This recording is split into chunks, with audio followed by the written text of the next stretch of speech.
Welcome to Age Hackers, powered by Gladden Longevity with Dr. Jeffrey Gladden, where our passion is to help you live young for a lifetime. On this show, we want to help you optimize your longevity, health, and human performance with impactful and actionable information by answering 3 questions. How good can we be?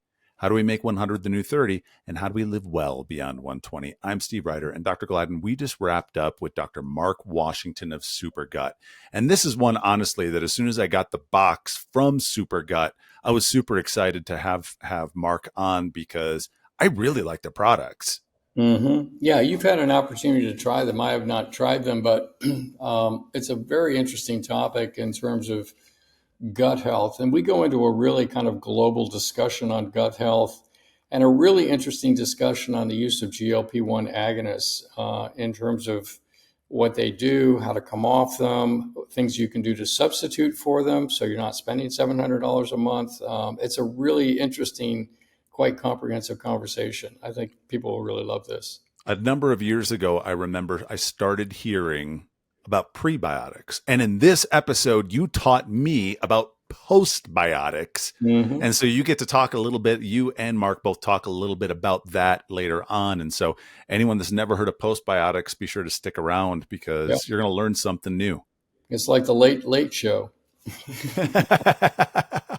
Welcome, everybody, to this edition of the Age Hackers podcast. I'm your host, Dr. Jeffrey Gladden.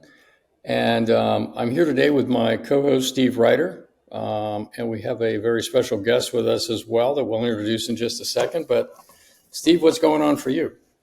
It's a beautiful day here in Colorado. And we just about an hour and a half ago, you and I and a few of the Gladden team and my Right Turn Media team talked about this podcast, and we have some exciting stuff coming. So we do. I'm super stoked for where this show is going and the way we've grown over the last couple of years. You, my man, are a special dude, and I'm honored to be alongside you with this.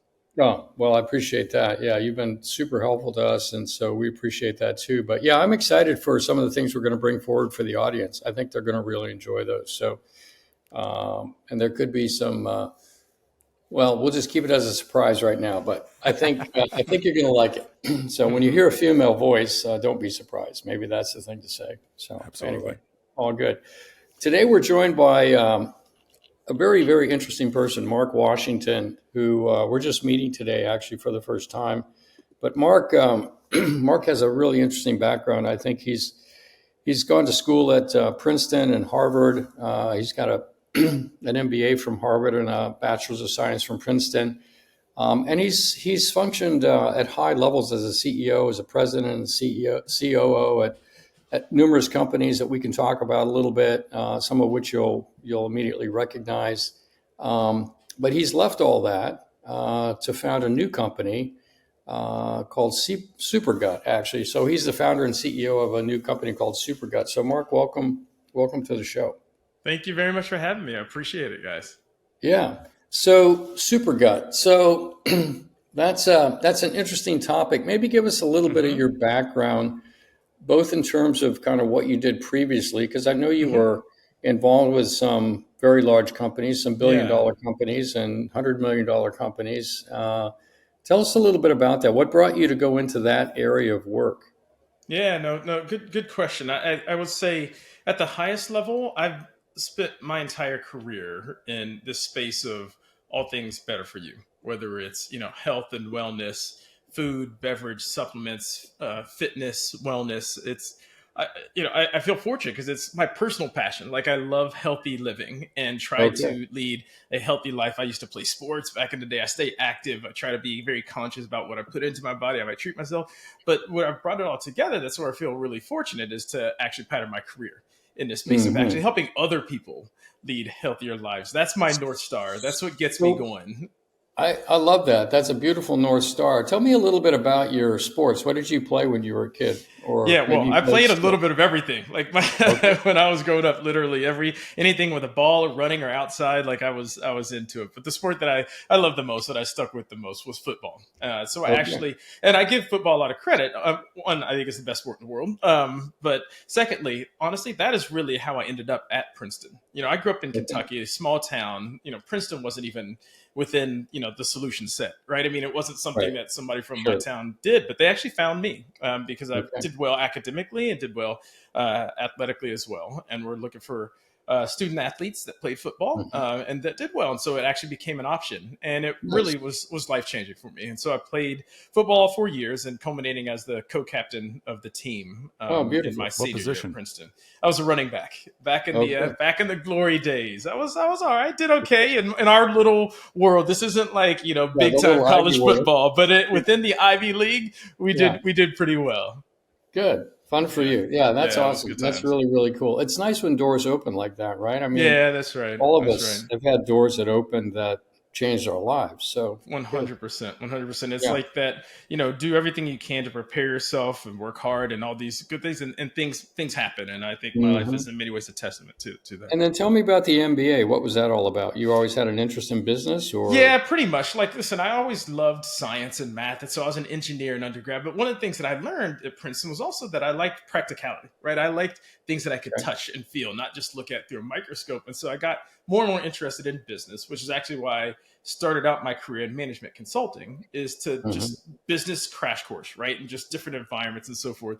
And once I had that mentality, I always knew, or at least in my plan, was to go back to school for an MBA to really get that crowning achievement, really, cement my foundation in business, and frankly, prepare myself for, a future career as an executive. So that was always the intent, and was fortunate Okay. to have that opportunity to go back to Harvard for that. Okay. And then you kind of married those together because what Yeah. was the first company that you went to work for after the MBA?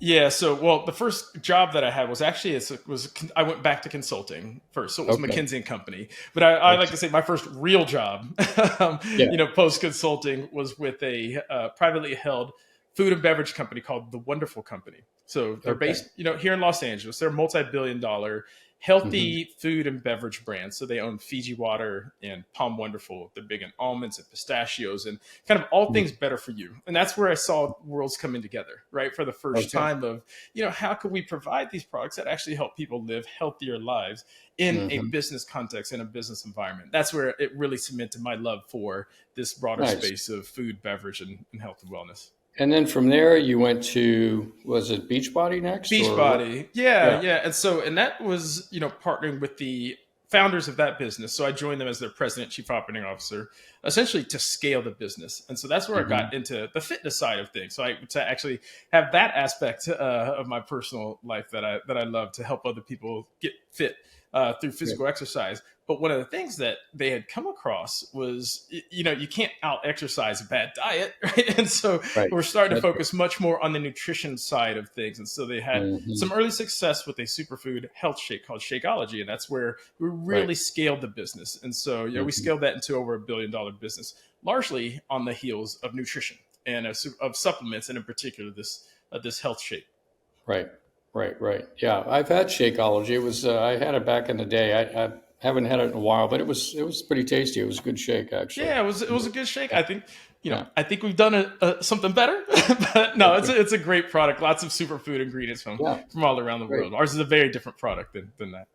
And then, so how did you get into wanting to start your own company? What was, you're focusing on gut health here, and Yeah. was there some story behind that, or what? Yeah, no, for What? sure. I would say it's first, I like to describe it as a head meets heart moment. I'd say, first of all, there was an itch that was building up in me over time, because most of my career had been partnering with the entrepreneur, right? In Hmm. these private environments that have been very successful in the space of health and wellness. So I learned a lot being kind of the right hand to the entrepreneurs in this environment, how to help people Hmm. make healthier Yeah. decisions in their habits. But I also felt that there were some things that we weren't really executing on as effectively as what possibly could, right? And as I think of the space of health and wellness and better for you, it's like, but at the end of the day, when I look at the things that we're trying to move the needle on, like public health and obesity and diabetes, they're getting worse every year, right? So I'm like, Hmm.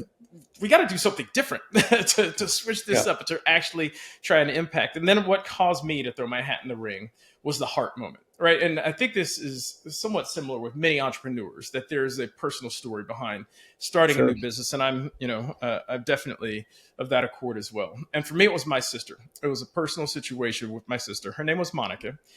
She was an unbelievably charismatic individual, like the life of the party, tons of personality.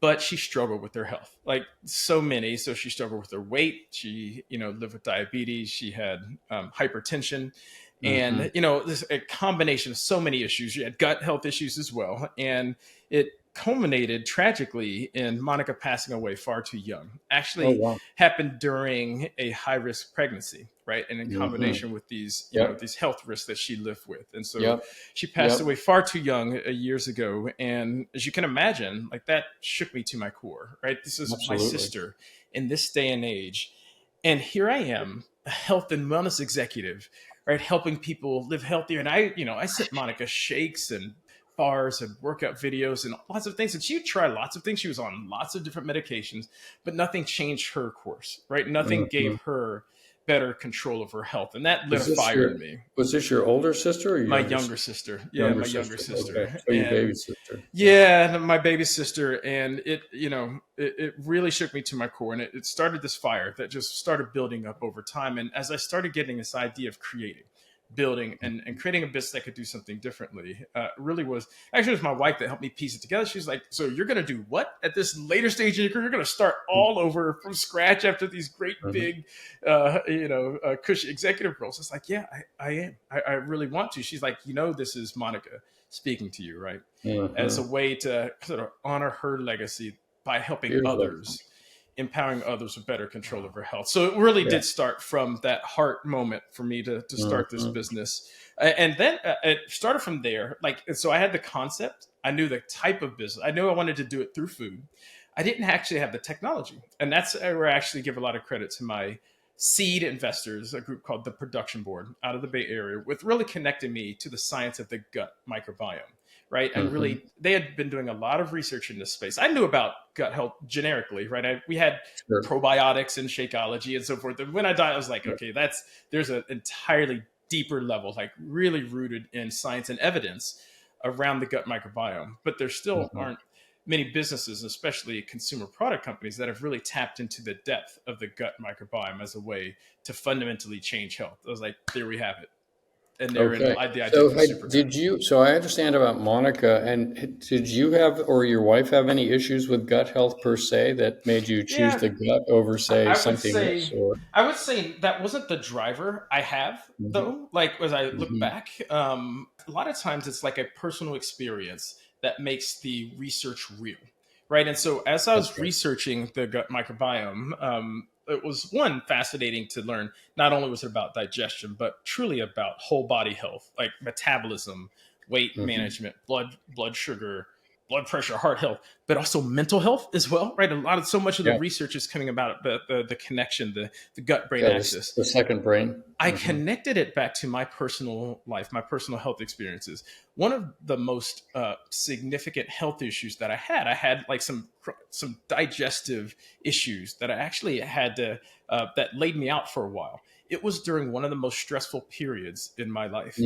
And it literally wasn't until I did the research that I made the connection between kind of the mental stress and angst and anxiety that I was going through and the serious digestive issues that I experienced at the same time.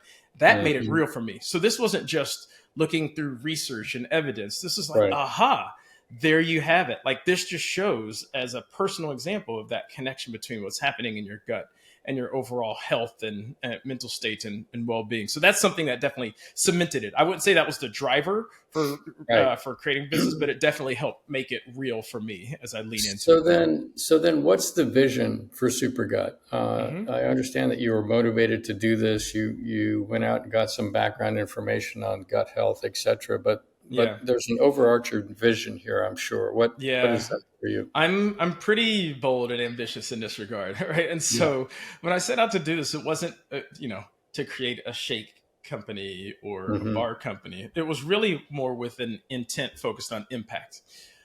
So Yep. my grand vision is we want to play a role in helping actually bend the curve of health outcomes in this country, Okay. eventually abroad, right? And that means actually improving public health. So Mm-hmm. where we started at the outset, talking about just some of I look at the state of health. We'll just start in this country, but clearly this is a Mm-hmm. global issue. As in many ways, a state of crisis, right? When you look at all of these key factors and determinants Yeah. of health and outcomes, I think you could just go down a list of diseases. They're all getting worse, right? And so my Yeah. Well, it was aspiration just a, is, yeah, excuse me. I'm just going to yeah, interrupt for a second. To your point, just to emphasize this, there was just a recent article published on uh, the decreasing life expectancies in yes, Americans, right? That yes, it's going down now, and I think it's it's back to where it was in the 1960s or something like that. So, and it's all completely related, right? When you look at the key indicators of health, from overweight and obesity to diabetes to um, you know hypertension to high cholesterol, like all of these indicators are going in the wrong direction, and clearly that has a mhm. significant impact on longevity and life expectancy. My aspiration, I know these are big words, but I think we have a way that can help impact that, right? We can be a part of the solution in a Hmm. natural way through a food as medicine based approach to give people more power over their health and actually to move those trends in a different direction. That's the broader aspiration, Okay, so ambition for that's the a, so company. that's a great vision. So it's really it's really about trying to transform people's health, kind of from the gut That's right. outward, so to That speak. was If you very if well you said. Very well yeah. said, Dr. Gladden. I Okay. appreciate that. I'm going All to right. use that Yeah. one. Okay. You're not the first guest to say that. Yes, So I'm sure. I'm sure. I mean, the thing is, there's room for so many of us because the gut is so profound, and there's so many different avenues and ways to affect it and modulate it to lead towards health outcomes. So I encourage more yeah. things to happen in this space, more research, So more the products. So the gut is it's actually a big organ, the gut. Hmm. I mean, it starts in the mouth, it ends at the rectum, but Yep. there's a lot of different parts going on there with the gut. Everything from making adequate saliva to having amylase in your saliva to digest carbs, and how Yep. much amylase you produce is a function of how well you process carbs, and then esophageal function and people with reflux at the Hmm. esophagus and stomach junction, and then you got stomach acidity and how that dissipates with age, and then the ability to absorb vitamin B12 and things like this, and then you've got the pancreas, you've got the liver, you've got the gallbladder, you've got digestive enzymes, you've got the small bowel, you've got the integrity of the small bowel, you've Hmm. got the large bowel, and then you've got things where pathogens are overgrowing one area or another, yeast or Hmm. bacteria or viruses. There's just a whole lot of stuff going on here with the gut. So when you decided to go into this field, you probably had to pick and choose a little bit in terms of, Hmm. well, where are we going to start? Because Yeah. it's a big process. Yeah. That's right. No, that's right. And where we started was looking at some of the foundational aspects, and we focus primarily on the colon, right, the large Okay. intestine, and ways that we can modulate, modify, and create a healthier foundation in your large intestine that can actually Hmm. lead to an outcome, right, a measurable outcome in your health was our focus. And so we focus on, so a lot of people think of gut health, and when they think of solutions, go immediately to probiotics, right, which are intended to be ingesting additional live microbes into your gut. Yeah. The And reality let's is that just we talk. can go into it. Most of them Yeah. aren't really doing a whole lot for you, like in my Well, let's opinion. go But into probiotics for a minute, okay, because I think it's a good. good point that you bring up, because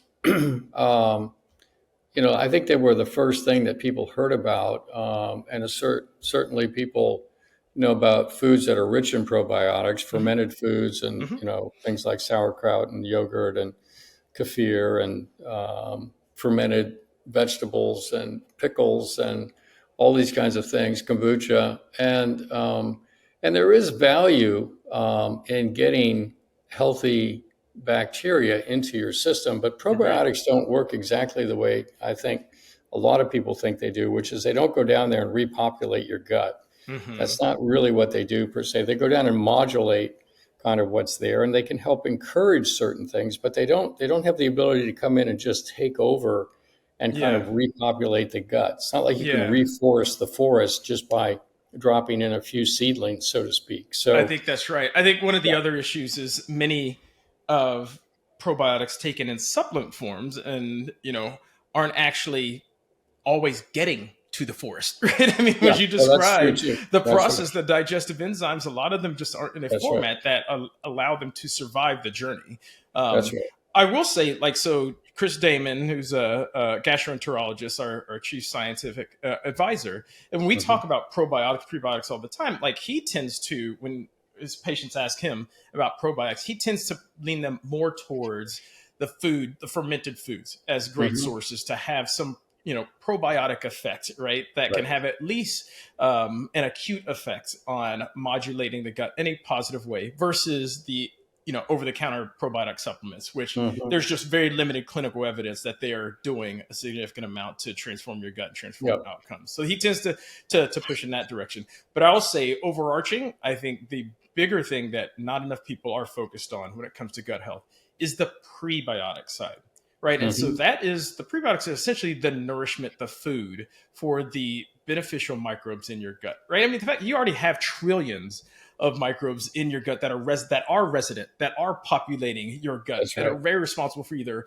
keeping you healthy or frankly keeping you down, right, in disease. That's right. And so there's not nearly enough focus on what you are nourishing those So good bugs within your gut. let's define a prebiotic for the audience here, because people are used to probiotics Right, and then right. prebiotics. My analogy is that it's a little bit like the fertilizer that you put That's perfect. on the seeds, right? And That's in the perfect. sense that it's going to help things grow. And the beauty of a good prebiotic is that it encourages the growth of certain strains of bacteria, so that Yes. if your gut is a mess, let's say it's full of it looks like a mess. If you're using a probiotic, you're basically trying to coach things back into something that looks whole. But the probiotic alone can't do that. If you give it the right fertilizer, now you're sort of Bingo. changing the substrate in which things are growing, and that actually has a bigger impact in terms of changing what gets encouraged to grow and what gets discouraged from growing, right? Exactly. So It's so yeah. true. Yeah, I think you said it exactly well. Like literally the definition of the prebiotic effect essentially means you are nourishing the beneficial bacteria in your gut. So a Hmm. prebiotic by definition means that it has to get to your gut, right, for it to do its Yeah. job. And then Yeah. being a prebiotic means that it is disproportionately feeding the beneficial bugs to have a beneficial impact, whether it's localized impact, like a lot of the times when you have the prebiotic effect, it actually is strengthening your gut, like literally tightening your junctions and your gut barriers so you can avoid Hmm. things like inflammation and leaky gut. But it also, those byproducts, typically referred to as short chain fatty acids, so things like butyrate or propionate, Yeah. those are the unlock to where the gut goes beyond just your digestive tract and into your That's right. bloodstream and into your system, right? And so that's how you're affecting Hmm. things like your hunger hormone and how you manage weight, insulin sensitivity, right? How you manage blood sugar. And these are also like the intercommunication pathways between the gut and the brain, right? This gut brain Hmm. axis to help Yeah. implement things like better mood and sleep and energy as Yeah. well. And it also impacts appetite. And Yes. I know that you're very familiar with that. And it's interesting how it affects appetite, because it was amazing to me when I first learned that, if you're eating a lot of sugar and you're encouraging bacteria in your gut that like sugar to grow, Mm-hmm. that's Mm-hmm. the prebiotic in a sense you're dropping in. So now we're selecting for those bacteria. When they're not getting sugar, they're actually sending out a signal that's making you sort of crave sugar, if you will. Yeah. Yeah. They're saying, give us more sugar. And so, you It's think that your trained. brain is in control, right? But it's not. Oh Your yeah. brain is being coached by the It's so microbiome true. in your It's gut, so right? true. And Yeah. that's a fascinating thing to understand as you're listening to this. I'm not in charge. My gut is going to be driving this. So whatever I'm feeding my gut is going to actually come around and tell me to give it more of that, right? Yeah. So and It's there's so a true. there's a good loop here too, because if you're feeding yourself with the right prebiotic and you set your gut up to flourish in that way, the signals to eat the bad stuff diminish and the Absolutely. signals to eat the good stuff go up. So it's a Absolutely. positive feedback loop, Yeah. whether it's giving you a negative result or a positive result. So It's so pretty true. interesting. So a couple of things, like it's a really good point. I mean, it can get complex when you get into the science, but it can be pretty simple too, right? I mean, because Mhm. the things that are bad for you for your overall health, I think we can all agree diets that are high in sugar and highly digestible carbs are bad for your overall health. Guess what? Mm-hmm. They're bad for your gut too, right? Literally, like the sugar, the highly processed, the highly digestible carbs, those are feeding the bad bugs. Your gut has bad bugs too, right? And so it literally, the bad things are bad for you, they're bad for your bad bugs. The things that are very good for your overall health, right? The prebiotics like we talked about, which are largely found in fibrous foods, are very, very good for the good microbes in your gut. It actually creates cravings. And so the second thing, you talked about appetite control. This is really, really important one. There are natural pathways that tap into some of the same mechanisms that have now been, formulated into pharmaceuticals, right? A lot of these weight loss, appetite suppressant drugs, like you're hearing a lot about the Ozempics and the Wegovy's of the world, like, and it's based on this hormone called GLP-1. Guess what? That hormone is essentially the appetite control hormone. The natural way that your body produces that GLP-1 is in your gut. And guess how it produces? When you consume prebiotics and you produce those short chain fatty acids, that actually regulates your body's production of that GLP-1. So it's the same mechanism, but obviously these therapeutics are a very highly concentrated dose, a very expensive, a drug as well. But your body, it's like your own natural medicine cabinet. Right? When you feed it these prebiotics and you produce kind of these byproducts that your body is trained to do, including those same, GLP-1 that is found in those breakthrough drugs. Right. This is natural, right? Yeah. It's called glucagon-like peptide 1, and it regulates appetite. And the medications are GLP-1 agonists. So they're actually, which means that they act just like GLP-1. They're stimulating those same receptors. So what you're saying is that when you're eating either a high fiber diet or supplementing with fiber on some level or whatever it takes, that's actually functioning like a GLP-1 agonist, where you're actually stimulating those same receptors and getting the same sort of mitigation of appetite, not in the first day that you start it, but over some period of time as you build this up, it starts to reinforce itself. And then you get some of that same suppression of appetite. And one of the big problems with people using the GLP-1 agonists is that what happens when you try to get off of it? There you go. You right? hit it. What hit happens it on the when head. you try to get off, right? You hit it on the head. Yeah. So we actually have a very sophisticated program. We do have some people that use those, but we have a very sophisticated program to kind of retrain the gut, retrain the taste buds, retrain the brain and the whole 9 yards to be able to get people off of these things and do it safely without a rebound weight gain. But it's really nice to think that, rather than spending $600, $700 a month for a GLP-1 agonist, if you can do it in a natural way and get similar results, it's a really good starting place, because the GLP-1s have been effective, so to speak. Absolutely. There's really no question. People. There's no question they work. But like you said, I mean, one of the biggest challenges is if you are using the drugs and if you stop, I mean, the research has shown the weight comes back, right? You return to your natural set point if you haven't changed some of the fundamental underlying behaviors, desires, patterns, etc. versus taking a more natural, sustainable approach like that fits into your lifestyle, that's more affordable, right, is a way to sustain healthy kind of metabolism and weight over time. So whether you use them, like, understand, like, they absolutely are really important for some, like, especially for those who are, living with obesity or diabetes. But even if you're just using it for more cosmetic purposes, think about changing the underlying behaviors and habits so that you can actually sustain healthier metabolism kind of over time. And unfortunately, we think we're one of the ways to help do that. This episode of the Gladden Longevity Podcast is brought to you by H2 Molecular Hydrogen in the Gladden Longevity Store. Yeah, Steve, you've heard us talk about this numerous times on the podcast in terms of the benefits of H2 and hydrogen water. We love it. It's really the best way to balance your entire redox system. So it really protects you from free radical damage. I take it every time I get on a flight to protect me from radiation damage when I'm flying. And I use it to rejuvenate my brain in the afternoon. There's really two kinds of exercise. There's physical exercise, and taking H2 before or after that works great. But also there's mental exercise. And I find that the H2 will bring your brain back when you're tired in the afternoon. So I think it's like the perfect thing for longevity and for performance, quite honestly. And I talked to you about this, that I found dropping 1 or 2 tablets in a glass of water right before bed. I've seen an overall bump in my deep sleep when I do so. And fascinating. Yeah. Yeah. So if you click on the store tab when you visit GladdenLongevityShop.com and use the promo code podcast10, you'll get 10% off your order. And this code isn't only good for our H2 product, but it's also good for all the supplements we carry. So podcast10 at the GladdenLongevityShop.com. Yeah, one of the other things that I use it for routinely is when I'm about to go on a mountain bike ride. And I will say this, that if I go on a long mountain bike ride, I will take one prior, I'll take one during, and I'll take one after.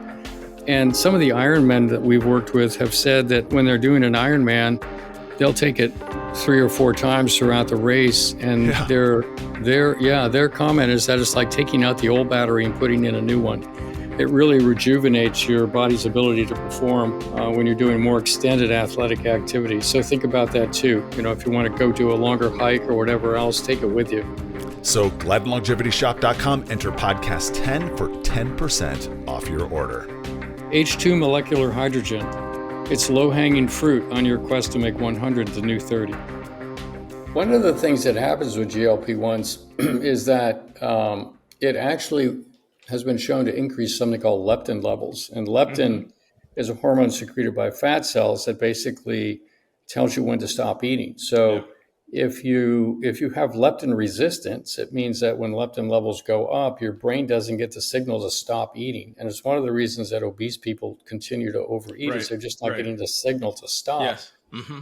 And so if you're doing a GLP-1 and then you come off and you've got all this leptin resistance built up, you see how it just tees you up to basically regain the weight because now you're not getting the signal not to eat. And that initial GLP-1 suppression of appetite has gone away. So finding a more sustainable way to do it, is really important. And if you're on a GLP-1 and you're listening to this, when you're thinking about your own transition off of it, you have to have a strategy for this. It's not enough to say, well, I'm going to go back and try to eat healthy. That is not going to work.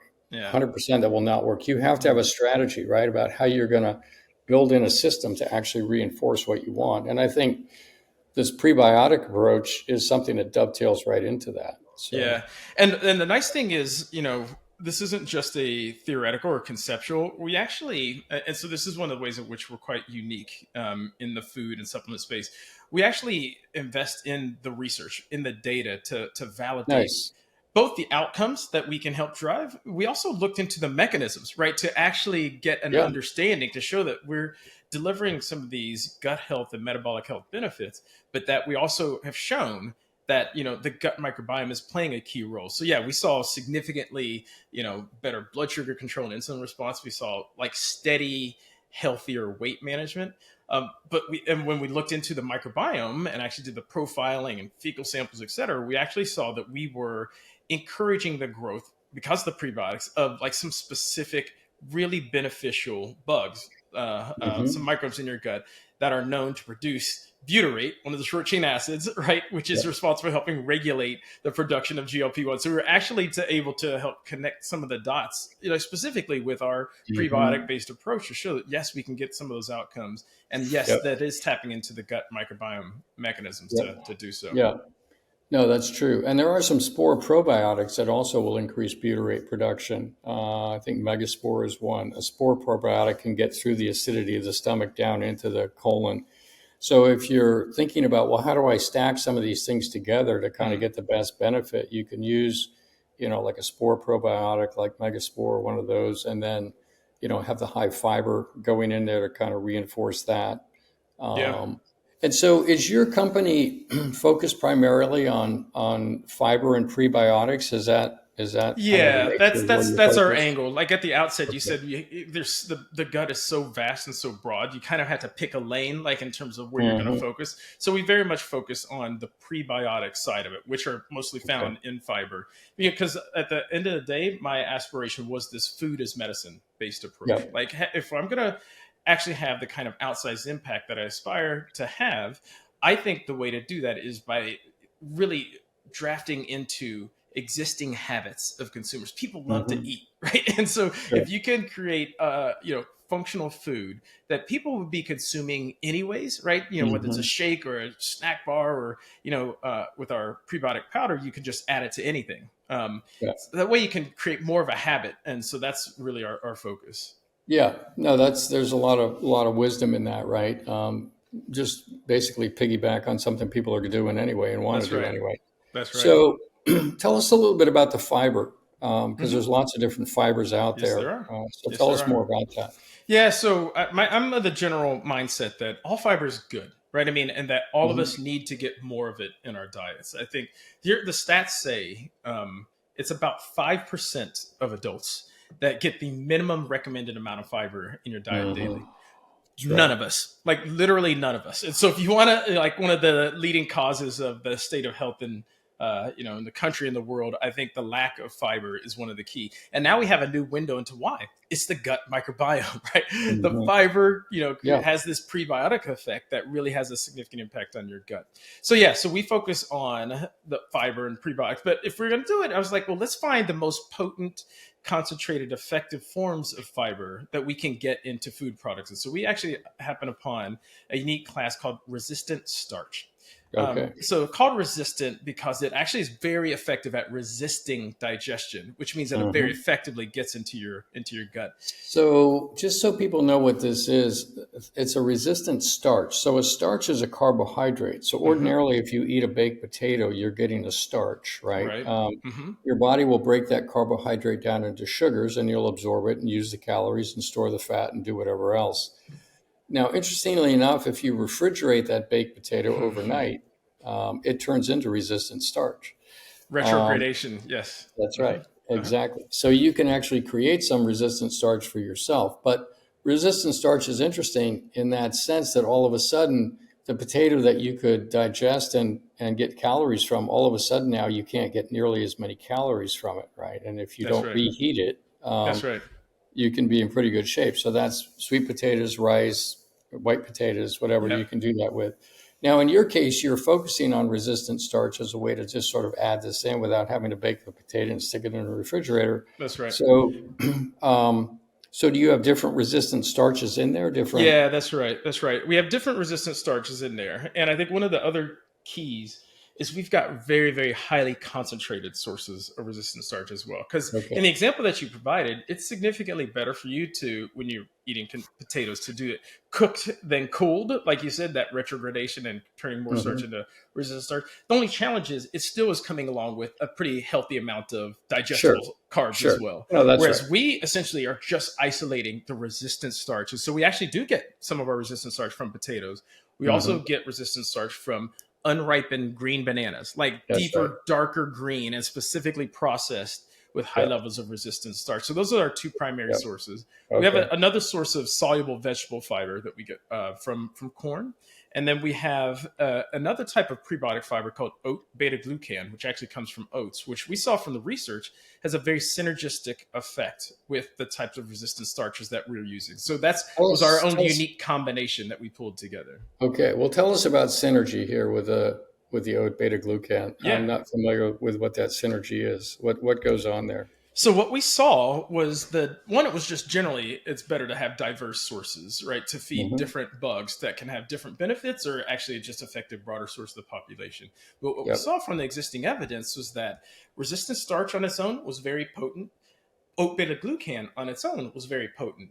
In the Okay. limited trials that we saw, the results were actually accelerated when you actually had a combination of resistant starch fibers and oat beta glucan. So the benefits that So, we saw were even greater. And that's actually what we saw in our clinical study as so let well. me ask you this. Does this mean 1+1 equals a broader base as 2, or 1+1 equals 3 in terms of even higher efficacy of both It's sides, or It's what's actually happening? both. It's actually both. Yeah, Okay. we've seen both. Like, and so one of the issues with um, some types of fiber in some studies is, there is certain population that is more of a non-responder, right? So not everybody's going to get the same benefit from every single Sure. implication. We actually have seen a broader set of impact, Mm-hmm. by having this diverse set of fibers.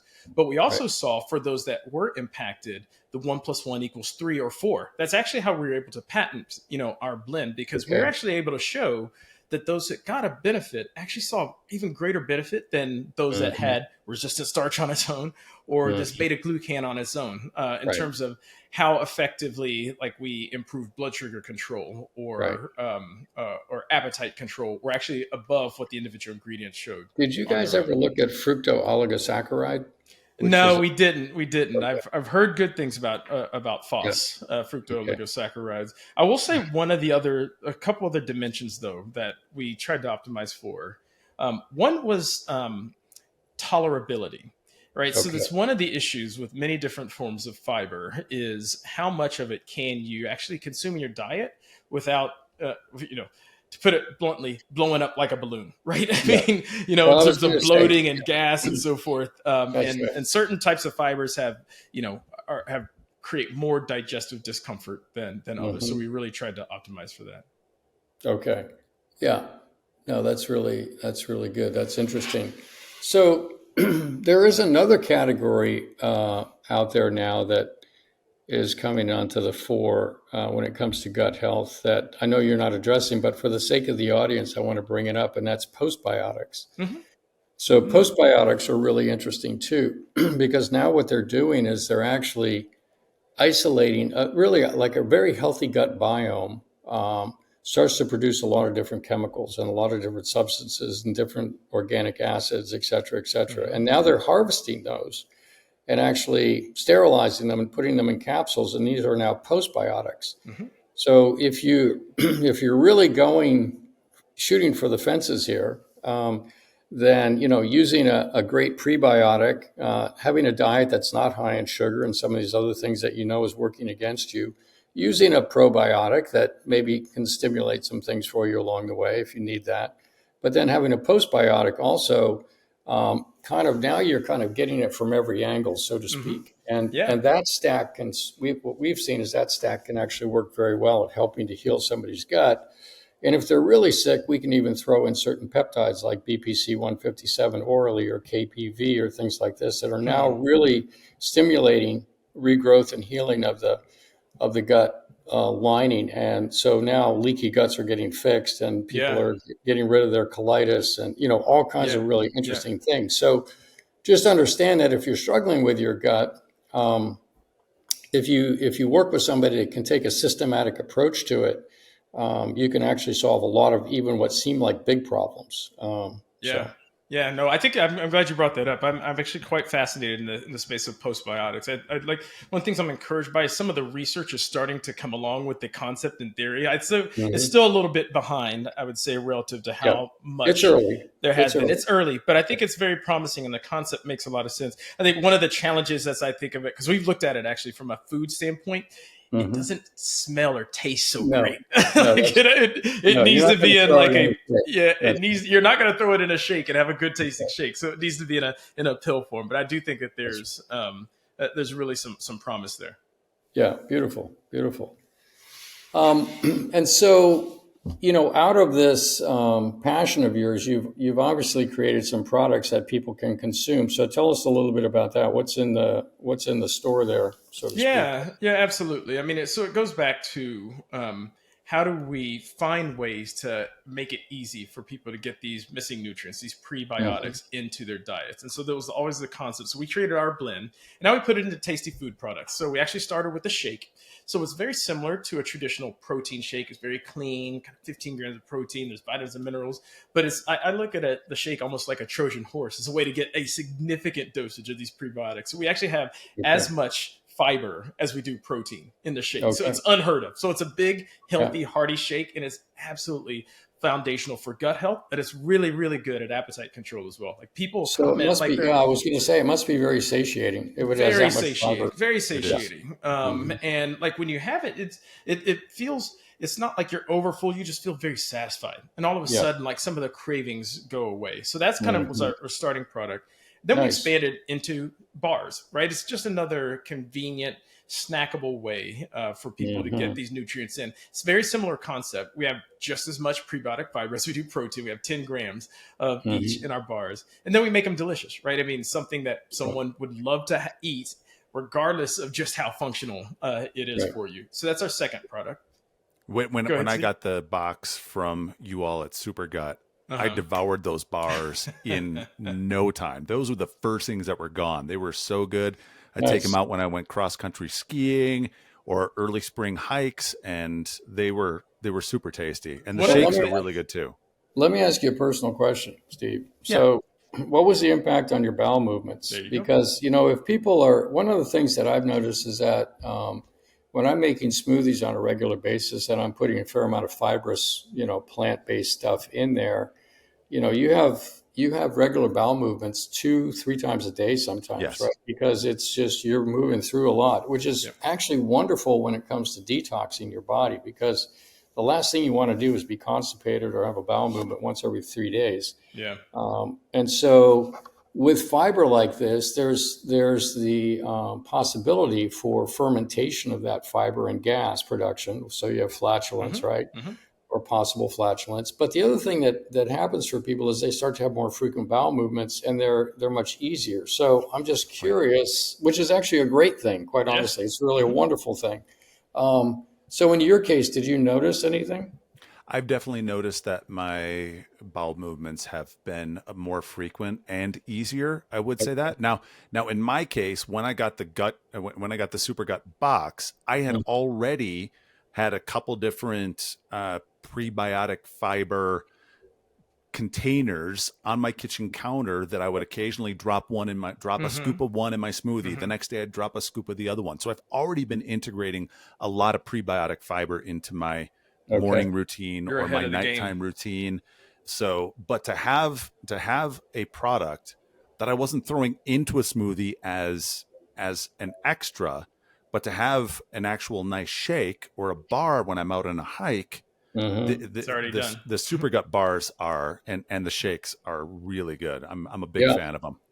Yeah, that's awesome. I have yet to try them, but probably because they went to the office and I You've been let them. spending a lot of time in Puerto Rico. We're Yeah, friends now. We're friends now, Doc. I can get yeah, you some. that's I right. can get you some. That's It's that's actually all. it's one of the first things that people do notice when they have. One is that they're satisfied from an appetite standpoint, and Yeah, secondly, generally speaking, we help to get things going, right? yeah, Not in a like a laxative type way. Like this is actually it's pretty that's right. tolerable the types, but it absolutely does regulate your digestive system. If you're Hmm. constipated, it's going to help you go more regular. If you're Hmm. going too much, you have diarrhea, it actually brings that back down into more of a normal state as well. Yeah.